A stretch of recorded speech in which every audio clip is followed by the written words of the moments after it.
Atchutapuram SEZ ఘటనపై NHRC స్పందించింది. సుమోటోగా case నమోదు చేసింది జాతీయ మానవ హక్కుల కమిషన్. డీజీపీ, చీఫ్ సెక్రటరీకి ఎన్హెచ్ఆర్సీ నోటీసులు పంపించింది. 2 వారాల్లో సమగ్ర నివేదిక ఇవ్వాలని ఆదేశించింది. ఎఫ్ఐఆర్ స్టేటస్ రిపోర్ట్ కూడా అడిగింది ఎన్హెచ్ఆర్సీ. గాయపడ్డ వారికి అందుతున్న వైద్యంపై కూడా ఆరా తీసింది ఎన్హెచ్ఆర్సీ.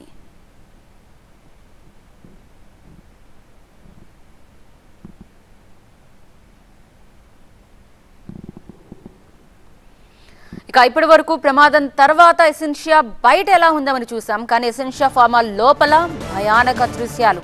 ప్రమాదం జరిగిన ప్రాంతం నుంచి TV9 ఎక్స్క్లూజివ్ కవరేజ్. పేలుడు ధాటికి నలువైపులా G+4 బిల్డింగ్ ధ్వంసమైపోయిన తీరు మనకు కనిపించింది. సో ఆ లోపల ఎలా ఉందనేది మీకు చూపించే ప్రయత్నం చేస్తున్నాం. గ్రౌండ్ ఫ్లోర్ నుంచి 3వ అంతస్తు వరకు పేలుడు ప్రభావం మనకు కనిపించింది. మీరు చూస్తున్నారు, తునాతునకలైపోయాయి గోడలు, ఐరన్ రేకులు ఎగిరిపడ్డాయి, మొత్తం అద్దాలన్నీ కూడా పగిలిపోయి కనిపిస్తున్నాయి. రక్తపు మరకలతో లోపలి దృశ్యాలు భయానకంగా భీతావహంగా ఉన్నాయి. ఒక్కసారి పేలుడు తర్వాత లోపల బిల్డింగ్ ఎలా తునాతునకలైందనే విజువల్స్ మీకు చూపిస్తున్నాం. దీన్ని బట్టి ప్రమాద తీవ్రత ఎలా ఉందనేది మనం ఒకసారి అంచనా వేయచ్చు. ఎసెన్షియా ఫార్మాలో ప్రమాదం జరిగిన బిల్డింగ్ దగ్గర నుంచి ఎక్స్క్లూజివ్ విజువల్స్ ని, మరింత సమాచారాన్ని మా సీనియర్ కరెస్పాండెంట్ ఖాజా అందిస్తారు. 17 మంది ప్రాణాలు తీసి 40 మందికి పైగా తీవ్ర గాయాలతో ఆసుపత్రి పాల్చేసిన essential advance science private limited ప్రమాద తీవ్రతను మీకు కళ్ళకు కట్టినట్టు ఆ దృశ్యాలు, భయానక దృశ్యాలు మీకు చూపించే ప్రయత్నం చేస్తుంది TV9. ప్రస్తుతం మనం ఆ ఘటనా స్థలంలోనే ఉన్నాం. చూడొచ్చు, ఈ పరిసర ప్రాంతాలన్నీ ఎంత భీతావహంగా ఉన్నాయో. ఎగిరిపడ్డాయి రేకులు కూడా. ఈ ఉపయోగించే ఈ రియాక్టర్ పరిసర ప్రాంతాల్లో ఉపయోగించే రేకులు కూడా దాదాపుగా 50 నుంచి 100 మీటర్ల వరకు ఎగిరిపడ్డాయి. దీంతోపాటు ఇటువైపు ఈ భవనాన్ని ఒక్కసారిగా పరిశీలిస్తే పూర్తి స్థాయిలో ఈ ప్లాంట్లో ఈ చివరి భవనం ఇది. ఫ్రంట్ సైడ్ నుంచి వస్తే ఈ బ్యాక్ సైడ్కి దాదాపుగా చివరి భవనం ఇది. ఇలాంటివి 4 నుంచి 5 భవనాలు ఉంటాయి. ఈ భవనంలోనే ఈ ప్రమాదం జరిగింది. 5 ఫ్లోర్ల ఈ భవనంలో ground floor, first floor, second floor, third floor వరకు కూడా ఈ ప్రమాద తీవ్రత అనేది స్పష్టంగా కనిపిస్తుంది. చూడొచ్చు, ఈ ప్రాంతంలో ఏ స్థాయిలో ఈ దృశ్యాలు, భయానక దృశ్యాలు కనిపిస్తున్నాయి.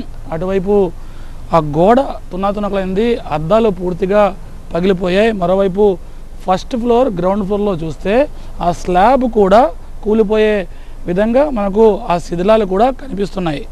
ఈ పేలుడుకు ధాటికి ఈ గోడ పూర్తి స్థాయిలో తునాతునకలైంది, ధ్వంసమైంది. వాస్తవానికి ఫార్మా కంపెనీల్లో ఎక్కువ మందంతో అలాగే బలంగా ఎటువంటి భవనాలు కడుతూ ఉంటారు. అయితే ఇంతటి బలమైన భవనం కూడా ఈ పేలుడు ధాటికి తునాతునకలైపోయింది.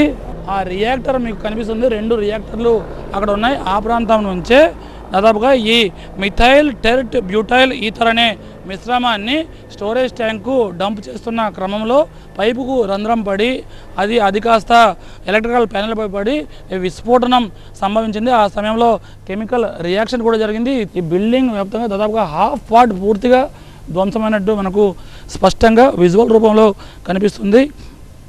చూడొచ్చు, అంటే ఫస్ట్ టైం ఎలక్ట్రానిక్ మీడియాలో TV9 ఈ దృశ్యాలు, భయానక దృశ్యాలు, అంటే ఈ సెజ్ చరిత్రలోనే అత్యంత భయానక, అత్యంత తీవ్రత కలిగిన ఈ ప్రమాదం అనేది మున్నెన్నడూ లేని విధంగా 17 మంది ఈ దుర్ఘటనలో ప్రాణాలు కోల్పోయారు. చూడొచ్చు, ఇక్కడ ప్రమాద తీవ్రతకు గాజు పెంకులు పూర్తిగా, అద్దాలు ధ్వంసమై ఈ గాజు పెంకులు పూర్తిగా ఇప్పటికీ ఇక్కడ కనిపిస్తున్నాయి. చూడొచ్చు, ఇది దాదాపుగా ఈ భారీ మందంతో కట్టిన ఈ గోడలన్నీ కూడా బీటల వారి పూర్తిగా ధ్వంసమైపోయి, పూర్తిగా పైప్ లైన్ కూడా ధ్వంసమైపోయింది. ఇక్కడ చూడొచ్చు, యాక్చువల్గా ఈ ప్రాంతంలో ఈ ఫస్ట్ ఫ్లోర్, సెకండ్ ఫ్లోర్ ప్రాంతం ఏదైతే ఉందో అక్కడ నుంచి ప్రమాద తీవ్రతకు ఒక మహిళ మృతదేహం ఛిద్రమై పక్కనే ఉన్న దాదాపుగా ఈ గోడ, అంటే దాదాపుగా 10 నుంచి 20 మీటర్లు, దాదాపుగా 30 మీటర్లు ఉన్న ఈ గోడ పైన ఏదైతే ఈ ఫెన్సింగ్ కనిపిస్తుందో ఫెన్సింగ్ పైన మృతదేహానికి సంబంధించిన శిథిలాలు పడ్డాయి. డైరెక్ట్గా మీకు గ్రౌండ్ జీరోలో తీసుకొచ్చి మీకు ఈ విజువల్స్ను చూపించే ప్రయత్నం చేస్తున్నాం. ఈ ఘటన ఇప్పటికి కూడా ఆయా కుటుంబాల్లో తీవ్ర ఆవేదన నింపింది. ప్రభుత్వాలు నష్టపరిహారాన్ని ప్రకటించినప్పటికీ వాళ్ళ ప్రాణాలు అయితే ఎవరు తీసుకురాలేరు. కాబట్టి ఇటువంటి ప్రమాదాలు జరగకుండా చూడాల్సిన బాధ్యత ప్రతి ఒక్కరిపైన ఉంది. కెమెరా పర్సన్ రసూల్తో ఖాజా, TV9 విశాఖపట్నం.